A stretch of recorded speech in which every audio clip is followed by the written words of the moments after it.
नमस्कार, आपके साथ मैं हूं समीर अब्बास। मेरे साथ निधि वसंदानी भी मौजूद हैं। चुनावी हलचल, चुनावी सरगर्मियां देश में जोरों पर हैं और इसकी बड़ी वजह यह क्योंकि किसी भी वक्त हो सकता है 2024 के लोकसभा चुनाव का ऐलान। बड़ी खबर से कर रहे हैं शुरुआत। नए चुनाव आयुक्तों ने अपना पदभार संभाल लिया है। आज 11 बजे चुनाव आयोग की, इलेक्शन कमीशन की बैठक होने जा रही है जिसमें लोकसभा चुनाव की तैयारियों की समीक्षा की जाएगी।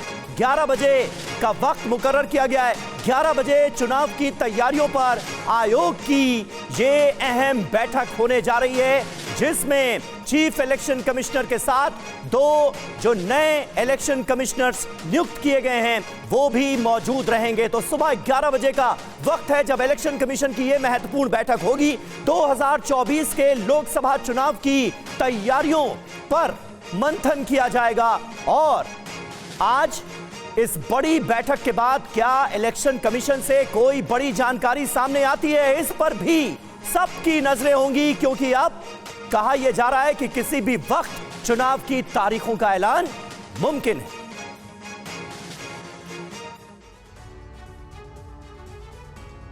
तो चुनाव की तारीखों का ऐलान कभी भी हो सकता है। चुनाव आयोग की तैयारी पूरी है। अब सवाल यह है कि इंडिया गठबंधन और एनडीए की तैयारी कहां तक पहुंची है। हमारे साथ आज कई खास मेहमान और रिपोर्टर्स हमारे जुड़ेंगे, लेकिन पहले आंकड़ों के जरिए समझ लेते हैं कि इस बार किसमें कितना है दम। बीजेपी की तैयारी का अंतिम चरण देखने को मिल रहा है। 2024 की रेस में कहां है इंडिया गठबंधन, आइए जल्दी से इस पर भी एक नजर डाल लेते हैं। बीजेपी के खेमे से अहम खबर यह कि 267 उम्मीदवार अब तक घोषित किए जा चुके हैं, यानी बीजेपी की तरफ से 60% उम्मीदवारों के नाम अब तक सामने आ चुके हैं। वहीं कांग्रेस के अभी तक सिर्फ 82 उम्मीदवार घोषित किए गए हैं, यानी 16% कैंडिडेट्स के नाम ही अब तक निधि सामने आए। बिल्कुल समीर, और चुनावी तारीख के ऐलान से पहले बड़े फैसले भी लिए गए हैं क्योंकि बड़ा फैसला ये रहा, महंगाई को कम करने की कोशिश हुई है। पेट्रोल डीजल के दाम कम किए गए हैं, सिलेंडर के दाम 100 रुपए घटा दिए गए हैं, उज्ज्वला योजना 1 साल बढ़ाई गई है। 60 दिन में 20 से ज्यादा राज्यों में प्रधानमंत्री पहुंचे हैं और राहुल गांधी की 15 राज्यों में न्याय यात्रा। इंडिया की एक भी जनसभा नहीं हुई है, ये न्याय यात्रा के जरिए ही राहुल गांधी आगे बढ़ रहे हैं। कांग्रेस की तैयारी के तहत आज से मिशन दक्षिण पर, उसके बाद आपको बता दें कि प्रधानमंत्री मोदी भी हैं। तो सिलसिलेवार तरीके से हर राज्य का हाल भी हम आप तक पहुंचाएंगे क्योंकि कभी भी दुनिया का सबसे बड़ा लोकतंत्र भारत है और ये जो लोकतंत्र का चुनावी समर का वक्त है, किसी भी वक्त तारीखों का ऐलान हो सकता है। हमारे साथ खास मेहमानों का पैनल इस पर चर्चा करने के लिए जुड़ रहा है। हमारे साथ अनिला सिंह जी जुड़ रही हैं बीजेपी की प्रवक्ता के तौर पर, महिमा सिंह जी हमारे साथ जुड़ रही हैं कांग्रेस की प्रवक्ता के तौर पर, राजेश जोशी जी हमारे साथ जुड़े हैं वरिष्ठ पत्रकार के तौर पर और समीर चौगांवकर साहब हमारे साथ जुड़े हैं वरिष्ठ पत्रकार के तौर पर। आप सभी का स्वागत है। चर्चा की शुरुआत करेंगे, लेकिन हमारे साथ खास मेहमान भी मौजूद हैं। समीर जी हाँ, खास मेहमान भी मौजूद हैं और देखिए देश की राजनीतिक नब्ज पर नजर बनाए रखे जो हमारे संवाददाता हैं वो भी देश के अलग अलग शहरों से, अलग अलग राज्यों की राजधानियों से हमारे साथ जुड़ेंगे। लेकिन कुछ अहम जानकारियां उससे पहले आपको दे दें। कुल 543 लोकसभा सीटों में से 95 सीटें ऐसी हैं जिन पर बीजेपी की स्थिति बहुत मजबूत नजर आती है। 95 सीटें बीजेपी का मजबूत गढ़ नजर आती हैं। 2009, 2014 और 2019 के चुनावों में इन 95 सीटों पर भारतीय जनता पार्टी के कैंडिडेट जीते थे, उन्होंने जीत हासिल की थी। 2009, 2014 और 2019 के आंकड़ों को जब हमने एनालाइज किया तो पाया कि 173 सीटें ऐसी हैं जिन्हें बीजेपी के लिए बहुत मजबूत माना जा सकता है क्योंकि इन 3 चुनावी सालों में 2 बार बीजेपी के कैंडिडेट्स इन सीटों से जीते हैं, यानी 173 सीटों से जीते। बिल्कुल समीर, अब वीकनेस की भी बात कर लेते हैं। 76 सीटें ऐसी हैं जो कमजोर हैं, बीजेपी के लिए कमजोर सीटें। 2009, 2014 और 2019 यहां पर सिर्फ एक बार जीते हैं, तो इसीलिए थोड़ा सा क्वेश्चन मार्क भी होता है कि अब 2024 में क्या होगा। वहीं 199 सीटें ऐसी हैं बीजेपी के लिए बहुत कमजोर है, बहुत कमजोर की कैटेगरी में। 2009, 2014 और 2019 यहां पर लगातार हारे हैं। तो ये जो 199 का आंकड़ा है, बीजेपी इस पर ध्यान जरूर देना चाहेगी। जी हाँ, ये अपने आप में बहुत महत्वपूर्ण आंकड़ा है और चुनाव में जो डेटा एनालिसिस होती है वो बहुत अहम हो जाती है क्योंकि कई नए तथ्य सामने आते हैं इनके जरिए। अब अगर कांग्रेस की बात करें तो 17 सीटें कांग्रेस के लिए बहुत मजबूत मानी जा सकती हैं, जहां 2009, 2014 और 2019 के चुनावों में कांग्रेस पार्टी के कैंडिडेट्स ने जीत हासिल की। ये 17 सीटें बहुत महत्वपूर्ण हैं कांग्रेस पार्टी के लिए। वहीं 34 सीटें ऐसी हैं जिन्हें कांग्रेस के लिए मजबूत माना जा सकता है। 2009, 2014 और 2019 के चुनावों में 2 बार कांग्रेस पार्टी ने ये 34 सीटें जीती हैं, तो ये अपने आप में बहुत महत्वपूर्ण है कांग्रेस पार्टी के लिए। जी हाँ, और 183 सीटें ऐसी हैं जो बहुत कमजोर हैं कांग्रेस के लिए। इस पर भी ध्यान देगी कांग्रेस। 2009, 2014 और 2019 एक बार यहां से जीत दर्ज की है, सिर्फ एक बार, तो इसीलिए नजर ज्यादा रहेगी और 309 सीटों पर भी रहेगी क्योंकि यहां इतनी ज्यादा कमजोरी कांग्रेस की देखने को मिली कि लगातार हार हुई है और जो लैंडस्लाइड विक्ट्री बीजेपी की हुई थी जिसको नुकसान सबसे ज्यादा कांग्रेस को हुआ, तो 309 सीटों पर सबसे ज्यादा नजर रहेगी कांग्रेस की। बिल्कुल, तो इन तमाम सीटों का जो एनालिसिस है वो भी आज हम इसी शो के दौरान करेंगे क्योंकि हमारे साथ कई वरिष्ठ पत्रकार भी मौजूद हैं। लेकिन सबसे पहले हमें अपने संवाददाताओं का रुख करना होगा। सबसे पहले पीयूष पांडे का रुख करेंगे क्योंकि पीयूष पांडे आज चुनाव आयोग में जो हलचल नजर आ रही है उस पर अपनी नजर बनाए हुए हैं। पीयूष, सुबह 11 बजे एक महत्वपूर्ण बैठक होने जा रही है चुनाव आयोग की, जिसमें लोकसभा चुनाव की तैयारियों को लेकर मंथन होगा। एजेंडा एग्जैक्टली है क्या इस मीटिंग का, कुछ पता चला? बिल्कुल समीर, देखिए सबसे अहम बात यह है कि सुरक्षा को लेकर के ये बैठक होगी और तीनों जो ईसीआई हैं और उसके अलावा दोनों नवनियुक्त जो चुनाव आयुक्त हैं वो चर्चा करेंगे कि सुरक्षा व्यवस्था क्या रहेगी, खासतौर पर संवेदनशील जो क्षेत्र हैं, जो राज्य हैं वहाँ पर। और इसके अलावा मतदाताओं के लिए जो सुविधाएं हैं, जैसे दिव्यांग हो गए और इसके अलावा बुजुर्ग लोग हो गए, उनके लिए क्या सुविधाएं व्यवस्थित की गई हैं और राज्यों की ओर से क्या इसमें व्यवस्था की गई है अब तक। तो ये 2 एजेंडा है जिस पर चर्चा होगी और उसके बाद ये इस पर भी चर्चा होगी कि कहां पर अभी तैयारियों में कुछ खामी है और उसके संबंध में निर्देश दिए जाएंगे जो राज्य के चुनाव कमिश्नर होंगे उनको। तो कुल मिलाकर के आज 2 अहम बातें हुई हैं। सबसे पहले जो नवनियुक्त चुनाव आयुक्त हैं दोनों, उन्होंने अपना पदभार ग्रहण कर लिया और उसके बाद तत्काल काम भी शुरू कर दिया। 11 बजे से वो बैठक कर रहे हैं और इस बैठक में सीधे तौर पर सुरक्षा मामलों पर चर्चा होगी कि लोकसभा चुनाव के दौरान राज्यों में किस तरह से सुरक्षा व्यवस्था कायम की जाएगी और जो संवेदनशील क्षेत्र हैं वहां पर चाक चौबंद सुरक्षा कैसे रहेगी और मतदाताओं के लिए क्या व्यवस्था होगी। जी बिल्कुल, बड़ी बात आप कह रहे हैं पीयूष कि मतदाताओं के लिए कैसी व्यवस्था रहेगी, क्योंकि बड़ा लोकतंत्र है और चुनावी समर इसे कहा जाता है। लोकतंत्र, लोकसभा चुनाव जो होते हैं, इसीलिए तैयारी भी बड़ी करती है हर पार्टी, हर राजनीतिक दल ये कोशिश में होता है। अनिला सिंह जी, आपके पास आ रही हूं। सबसे पहले मैं जो कमजोर सीटें हैं बीजेपी की, देखिए बीजेपी ने घोषणा कर दी है प्रत्याशियों की, कांग्रेस भी अपनी तैयारियों को आगे बढ़ा रही है। प्रधानमंत्री अलग प्रचार कर रहे हैं, बीजेपी की अलग प्रचार प्रसार की तैयारी है, कांग्रेस की अलग है। लेकिन बीजेपी का फोकस इस बार क्या है? जो कमजोर सीटें हैं जो आप उस पर नजर डाल रहे हैं, उस पर तैयारी ज्यादा हो रही है? मेरी सबको राम राम। और अभी आपने बहुत खूबसूरती से पूरा विश्लेषण यहाँ पर दिखाया है, अलग अलग राजनीतिक दलों का दिखाया है कि कितनी सीटों पे कौन सा राजनीतिक दल मजबूत है, कमजोर है, जैसे कि एक रिसर्च वर्क में पूरा होता है। और भारतीय जनता पार्टी राजनीति करती है और राजनीति की जाती है सत्ता में आने के लिए, जिससे कि हम जनसेवा कर सकें।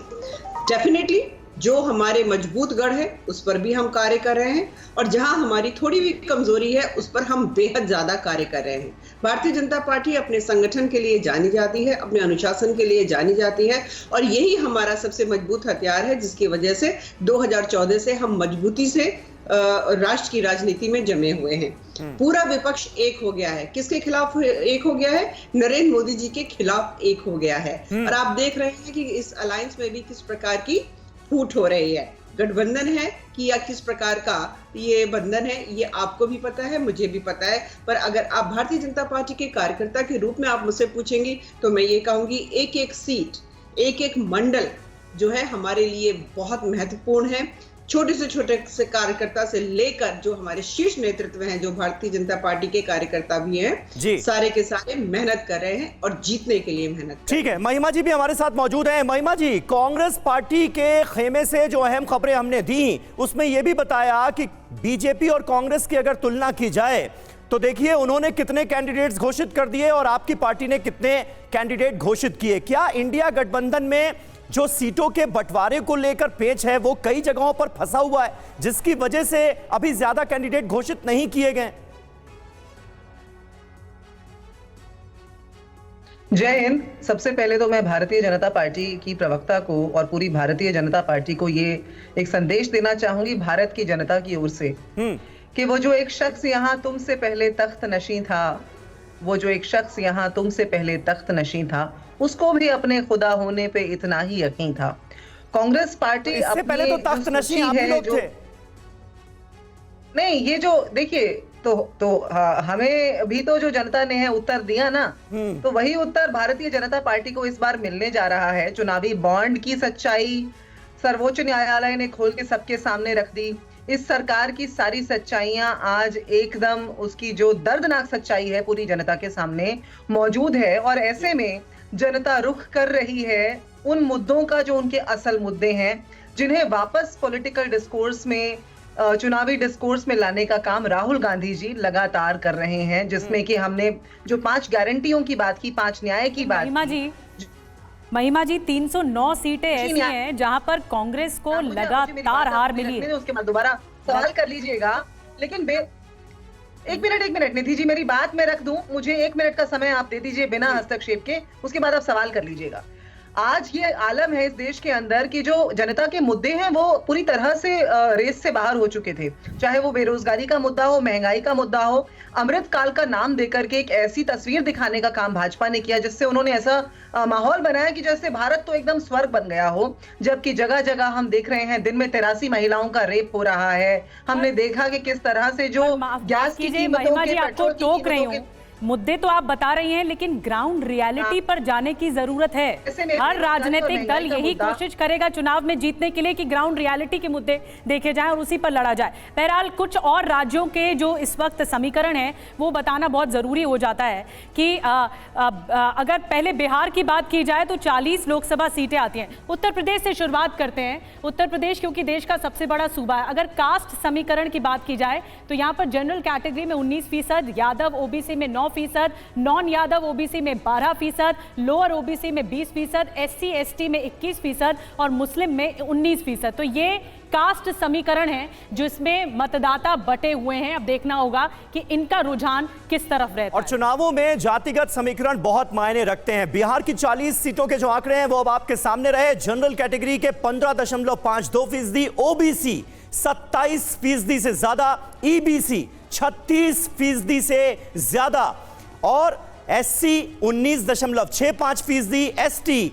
1.68%। यानी अगर हम जातिगत समीकरण के लिहाज से देखते हैं तो ईबीसी का बोलबाला नजर आता है बिहार में। इसके बाद कर्नाटक की 28 सीटों के आंकड़े आपके सामने हैं। कर्नाटक जहां पर 28 सीटें हैं वहां के जातिगत समीकरण के आंकड़े, लिंगायत 17%, वोकालिंगा 12%, कुरुबा 8%, मुस्लिम 13%, एससी 17%, एसटी 7%। तो किस जाति के वोटर प्रभावी हैं अलग अलग राज्यों में वो हम आपके सामने रखें। महाराष्ट्र की बात की जाए, यहाँ 48 सीटें आती हैं लोकसभा की, जिसमें मराठा 30 से 33%, मुसलमान 11.54%, एससी 11.81% और एसटी में 9.35%। तो ये जातिगत के आधार पर जो परसेंटेज है वो हम आपको बता रहे हैं। हरियाणा की बात की जाए 10 लोकसभा सीटें आती हैं जिसमें जाट 22%, एससी 21%, अहीर 13%, ब्राह्मण से 8%, खत्री 8% और सिख 4.9% तक आते हैं।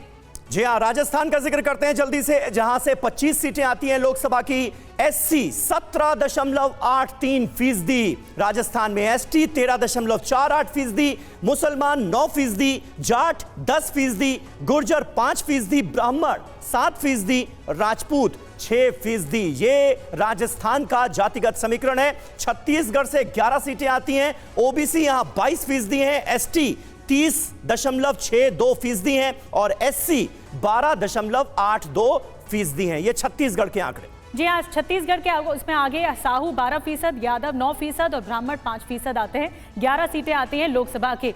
और आमोद राय हमारे साथ हैं, तो ये जो किस जाति के वोटर कितने प्रभावी हैं किस राज्य में, ये हम जानकारी दे रहे थे। बहरहाल क्या कुछ इस वक्त कयास लगाए जा रहे हैं तारीखों को लेकर, चुनावी तारीखों को लेकर, ये बताने के लिए हमारे सहयोगी आमोद जुड़ चुके हैं। आमोद, क्या हलचल इस वक्त नजर आ रही है? क्या आज तारीखों का ऐलान संभव है?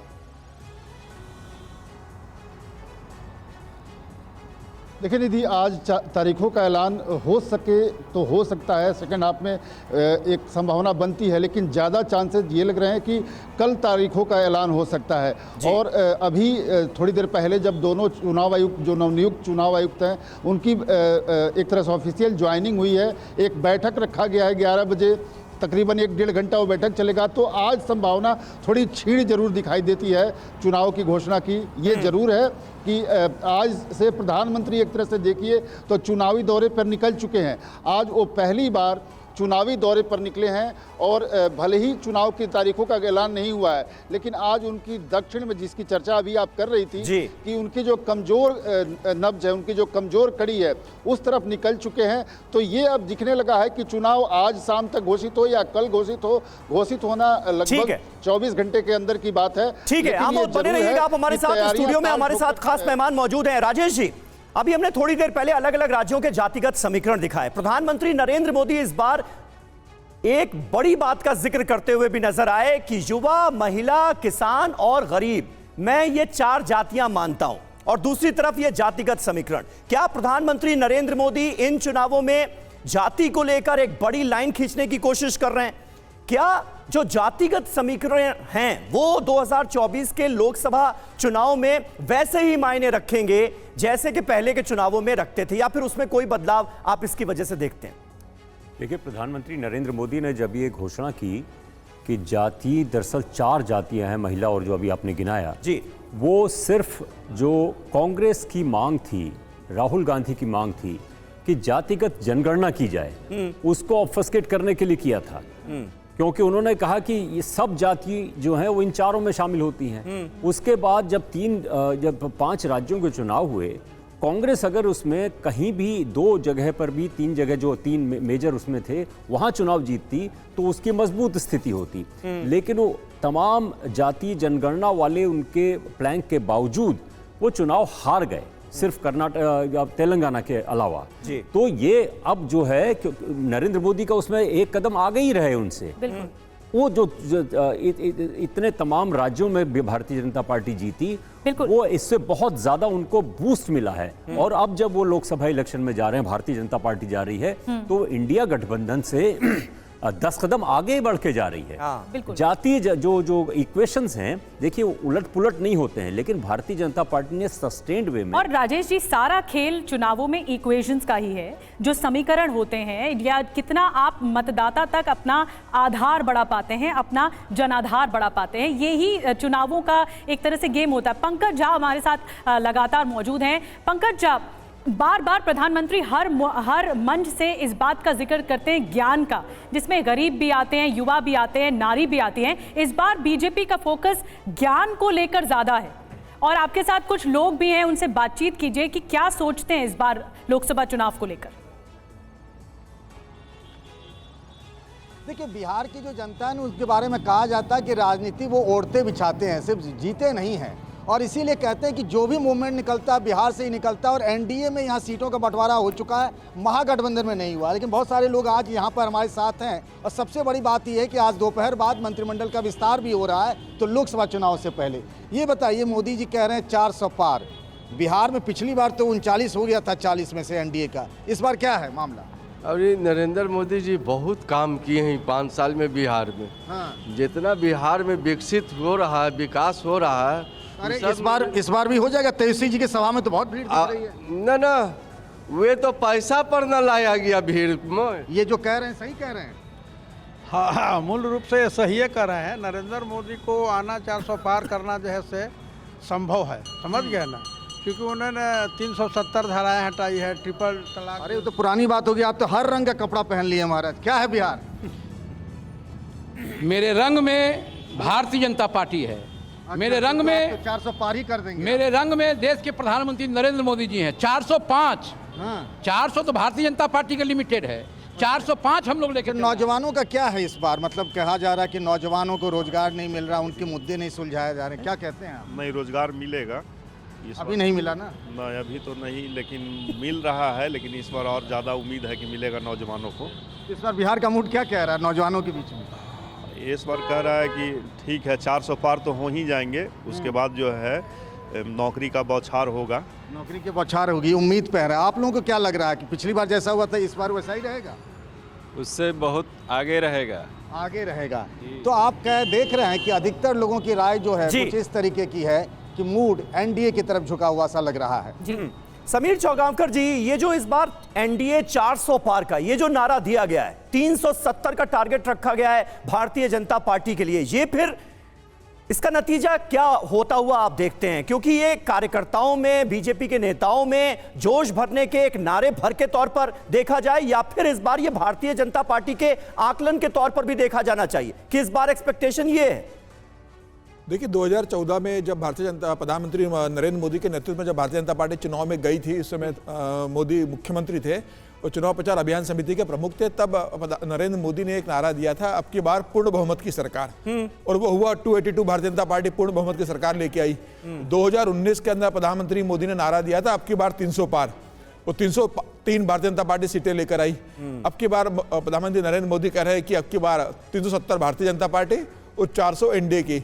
तो मुझे लग रहा है कि भारतीय जनता पार्टी प्रधानमंत्री नरेंद्र मोदी के नेतृत्व में और अमित शाह के संगठन और जेपी नड्डा के राष्ट्रीय अध्यक्ष के कार्यकाल का जो रहा है, उसमें मुझे ऐसा लगता है कि अब भारतीय जनता पार्टी नहीं, 199 सीटें हमने दिखाई कि जहां पर बीजेपी बहुत कमजोर स्थिति में है, साउथ जो है वो एक कमजोर नब्ज है, फिर भी आपको लग रहा है कि ये 400 पार वाले कमजोर सीट की बोल रहे हैं? अमेठी भी भारतीय जनता पार्टी के लिए बहुत कमजोर थी। 2019 के अंदर क्या हुआ? तेलंगाना में जहां भारतीय जनता पार्टी को 2% वोट नहीं मिलते थे, 2019 से भारतीय जनता पार्टी वहां से 4 सीटें जीती है। बिल्कुल, ये केरल में जहां भारतीय जनता पार्टी को कमजोर माना जाता था, 15% का vote bank Bharatiya Janata party कुछ भी हो सकता है, पासा कहीं भी पलट सकता है। समीर जी, बड़ी बात आप कह रहे हैं कि जो सीट जो अमेठी कांग्रेस जीतती आ रही थी, उनका गढ़ था, वो बीजेपी के खाते में चली गई। और लखनऊ से हमारे साथ, उत्तर प्रदेश की राजधानी से हमारे साथ हमारे सहयोगी विपिन चौबे जुड़ गए हैं और कहते हैं ये भी हैं कि दिल्ली की सत्ता का रास्ता यूपी से होकर आता है। विपिन, वहां पर किस तरह से लखनऊ के लोग क्या कुछ कह रहे हैं? देखिए, ये हकीकत है कि अगर किसी को प्रधानमंत्री बनना है तो उसको उत्तर प्रदेश फतेह करना होगा, और 2014 से लगातार बीजेपी ये साबित करती आई। और आप देखिए कि बीजेपी को झोली भर भर की सीटें अगर मिली है तो उत्तर प्रदेश से मिली है, लेकिन इस बार उत्तर प्रदेश किस तरफ जा रहा है, किसकी तरफ देख रहा है, क्या मुद्दे होंगे, इसको लेकर बहुत ज्यादा चर्चा का बाजार गर्म है निधि। और इस वक्त मेरे साथ कुछ नौजवान लोग हैं जो इस बार के चुनाव में महत्वपूर्ण भूमिका निभाएंगे, उनसे बात करेंगे। अलग अलग वॉइसेस हैं, मुद्दा क्या होने वाला है, वोट किस पर पड़ेगा, ये सबसे बड़ा सवाल है। क्या है मुद्दा? उत्तर प्रदेश में तो बहुत कुछ चल रहा है, डबल इंजन वाली सरकार है, कुछ हुआ है, कुछ बदला है, नहीं बदला, और इस बार वोट किस पर पड़ेगा? देखिए, सबसे बड़ा मुद्दा अगर पूरे देश में और उत्तर प्रदेश में है तो बेरोजगारी का, रोजगार का मुद्दा है। आज नौजवान हताश और निराश है।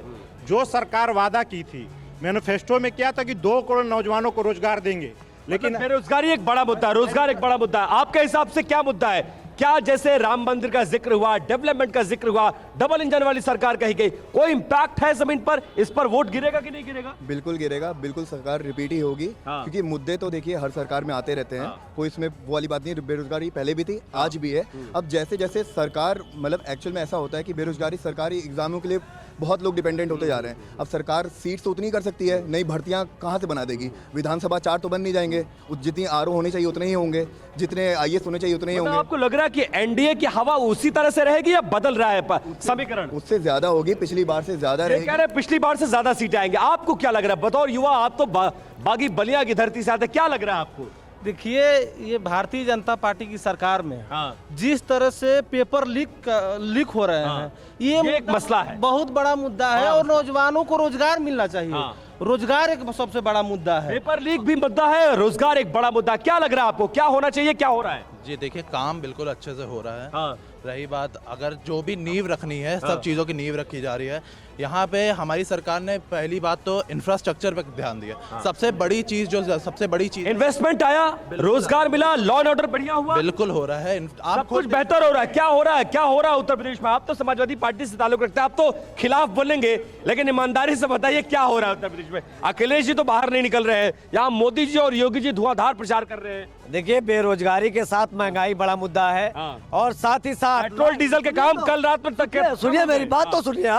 जिस प्रकार से लॉ एंड ऑर्डर ध्वस्त हो चुका है, पूरी तरह से बैकफुट में भारतीय जनता पार्टी आ चुकी है। मैं आपको अगले बता देना चाहता हूँ, अभी कृषि विभाग में एक वैकेंसी निकली है, उसमें जो आरक्षण तो कहते हैं समाजवादी पार्टी में ज्यादा किसके सुनिए तो मेरी बात तो पूरी पहले सुनिए। मैं कहना क्या चाह रहा हूँ, कृषि विभाग सी ग्रेड में नौकरी निकली है। जो पिछड़े समाज को 27% आरक्षण मिलना चाहिए, उनको 18% दिया गया। दलित को 21% देना चाहिए, उनको 14% दिया गया। जिस प्रकार से संविधान के साथ, आरक्षण के साथ खिलवाड़ कर रही भारतीय जनता पार्टी, वोट किस पर गिरेगा? वोट किस पे गिरेगा? वोट नौजवान के साथ मन बना चुके हैं। विपिन, तो अलग अलग मुद्दे हैं आम जनता के, आम वोटर्स के, जिनको मद्देनजर रखते हुए इस बार वोट पड़ेंगे। महिमा सिंह जी, लेकिन यूपी कितनी बड़ी चुनौती है आपके लिए, इंडिया गठबंधन के लिए?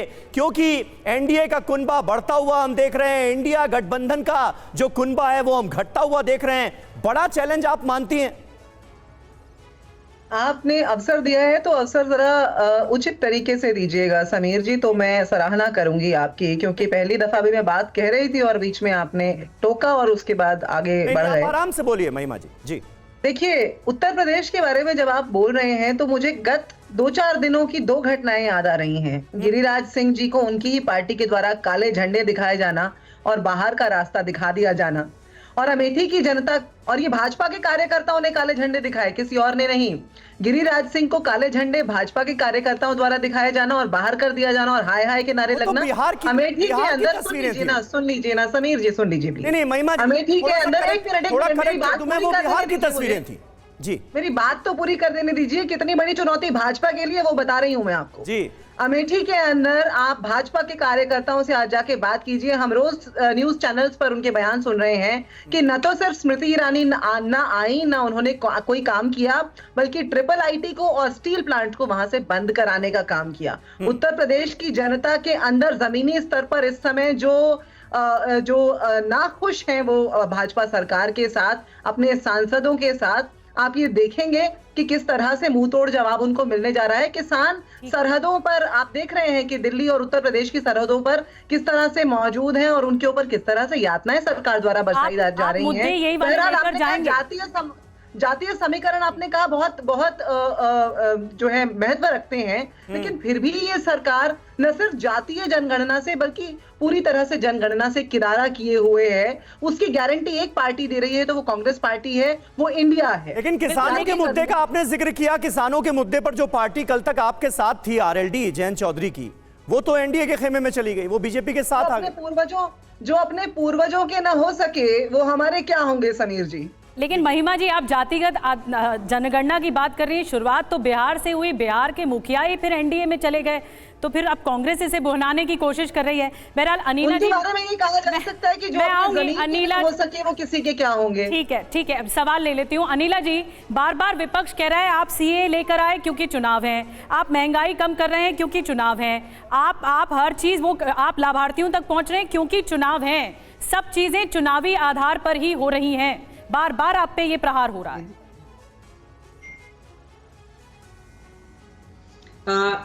निधि जी, आपकी आवाज बीच में चली गई थी तो मेरे को ज्यादा समझ में नहीं आया कि आपने मेरे से प्रश्न क्या किया है, परंतु उत्तर प्रदेश का विषय आया है। महिमा जी बहुत अच्छी वक्ता है, बहुत अच्छे से अपना पक्ष रखती है, मजबूती से रखती है, परंतु उत्तर प्रदेश के विषय में मुझे ज्यादा जानकारी है, उत्तर प्रदेश से आती हूँ।